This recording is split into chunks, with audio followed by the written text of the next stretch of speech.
আজ ভোরে বিজেপি দলীয় কার্যালয়ে আগুন লাগার ঘটনার পর আবার একটি পথসভাকে কেন্দ্র করে তৃণমূল এবং বিজেপির মধ্যে সংঘর্ষ বাধে বর্ধমানের ছোটনীলপুরের পীরতলা এলাকায়।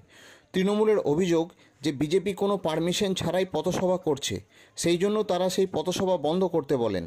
অপরদিকে বিজেপি নেতা শ্যামল রায় অভিযোগ করেন যে তারা পুলিশ পারমিশন নিয়েই সেই পথসভা করছিল, কিন্তু সভা চলাকালীন হঠাৎই তৃণমূলের হারমাত বাহিনী এসে সেই সভা বন্ধ করতে বলেন।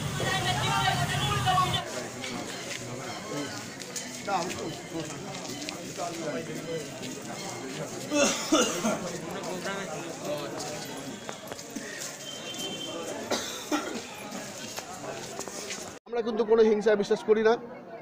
আমরা একদিকে সিপিএম দেখুন পোস্টার টানিয়েছে, ফ্ল্যাগ টানিয়েছে, বিজেপি পোস্টার টানিয়েছে, ফ্ল্যাগ টানিয়েছে, ওরা পোস্টার করছে।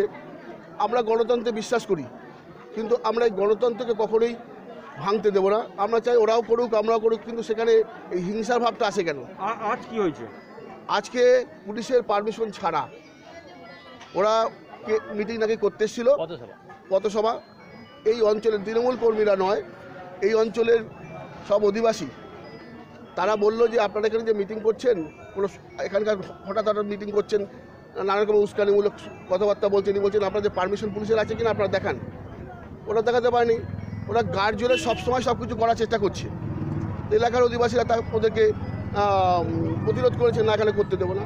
এই ব্যাপার নিয়ে তখন ওদের দল বল নিয়ে লাঠি সোটা সব নিয়ে এসে ওরা এখানকার আমাদের কর্মীদের উপরে ঝাঁপিয়ে পড়েছে, এবং যে সমস্ত এলাকার অধিবাসী আছে এবং আমাদের একটা পার্টি অফিস আছে সেখানেও ভাঙার চেষ্টা করছে। তখন আমাদের প্রতিরোধ হয়েছে। আমরা সন্ত্রাসে বিশ্বাস করি না, মারপিটে বিশ্বাস করি না। আমরা চাই সবাই গণতান্ত্রিক পদ্ধতিতে চলুক, কিন্তু ওদের নেতৃত্বে যে উস্কানি, দিলীপ ঘোষ থেকে শুরু করে ওই বিজয় বর্গী, এদের যে উস্কানি, সেই উস্কানিতে ওদের কর্মীরা যেন ফুলে ফেপে বিশালভাবে হয়ে গেছে। হ্যাঁ, প্রতিরোধ করা চলে গেছে। এখন ব্যাপারটা শুনুন, আমরা কিন্তু চুরি পড়ে নেই। দিলীপবাবু যতই হুঙ্কার দিন, আমাদের কর্মীরা কিন্তু তৈরি আছে। আমরা চাই না এ শান্ত বাংলাকে অশান্ত করতে, কিন্তু কেউ যদি অশান্ত করার চেষ্টা করে, তৃণমূল কর্মীরা কিন্তু তৈরি আছে। বর্ধমান নগরের 3 নম্বর মণ্ডল শক্তিকেন্দ্র প্রমুখ, 2 নম্বর শক্তিকেন্দ্র প্রমুখ অসিত দাসের নেতৃত্বে ওখানে আমাদের রাজ্য জুড়ে যে কার্যক্রম চলছে সেটারই কার্যক্রম ওখানে আজ হওয়ার কথা ছিল।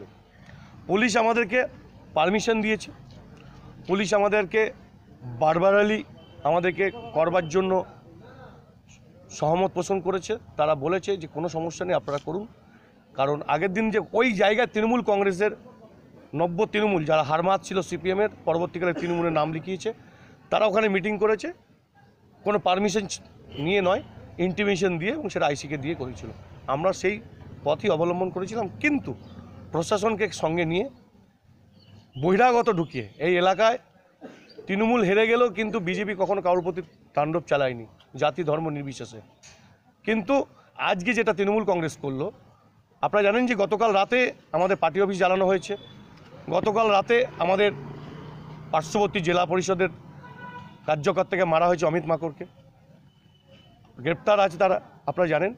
এবং এই এলাকার 2-3 জন গুটি কয়েক তৃণমূল কংগ্রেস বলাটা মনে হয় ভুল হবে, তোলাবাজ, এবং সেই রোজগারে তাদের পার্টির রোজগারে তাদের সংসার চলে, এরকম ব্যক্তিরা বহিরাগত, যারা এই এলাকার বাসিন্দা নয়, যারা এই এলাকার ব্যক্তি নয়, যারা কোনোদিন আমরা জানি না সে তৃণমূল করে না বিজেপি করে, কিন্তু মাসেল পাওয়ার এটা নিশ্চিত, তারা এসে আজকে আমাদের কার্যক্রমকে ভণ্ড দেওয়ার চেষ্টা। অভিযোগটা যাদের অভিযোগ, তারা সেই পারমিশনের দেখার কোনো অধিকার নেই। তাদেরকে বলুন যে বাংলায় একটা অ্যাপ্লিকেশন হলে তারা পড়তে পারে কি না, তাদের ক্যাটাগরিটা একবার আপনারা দেখবেন কারা অভিযোগ করছে। আপনাদের কাছে ভিজুয়াল থাকবে হয়তো, সেই দেখুন ব্যক্তিগুলো, তাদের মানে শিক্ষাগত যোগ্যতা, তাদের মানুষের সঙ্গে কথা বলবার ভঙ্গিমা, কতটা সৌজন্যতা আছে, কতটা মার্জিত, আপনি একবার দেখুন।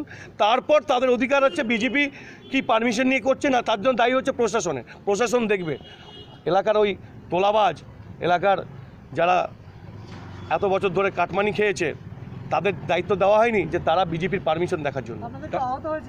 আমাদের আহত হয়েছে বলতে, আমার যে শক্তিকেন্দ্র প্রমুখ, তাকে চড়থাপ্পড় মারা হয়েছে, এবং তার এই মোবাইলটা ভেঙে দিয়েছে। মোবাইলটা ভেঙে দিয়ে তারা নিয়ে চলে যাচ্ছিল, কিন্তু তাদের মধ্যে তো 2-1 জন ভালো থাকে, তাদের মধ্যে কোনো এক ব্যক্তি এটাকে তাদের কাছ থেকে রিকভারি করে দিয়েছে। আমরা তৈরি হচ্ছি কিভাবে প্রতিরোধ করতে জানতে হয়।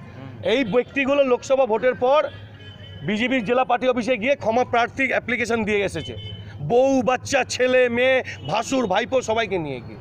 আজকে তারা যেটা 6 মাস পর করবে সেই ঘটনা বিপরীতমুখী হাওয়া তুলতে চেষ্টা করছে। তারা আমরা একটা অনুশাসন রাজনৈতিক দল, আমরা এটা করতে পারতাম, আমরা পারতাম এটাকে প্রতিরোধ করে আমাদের প্রোগ্রাম রাখতে, কিন্তু আমরা চাই না আমার শান্ত এলাকা, আমার নিজস্ব ওয়ার্ড কোনো অশান্তি পরিবৃত হোক। পূর্ব বর্ধমান থেকে সুদীপ্ত রায়ের রিপোর্ট, বেঙ্গল টিভি।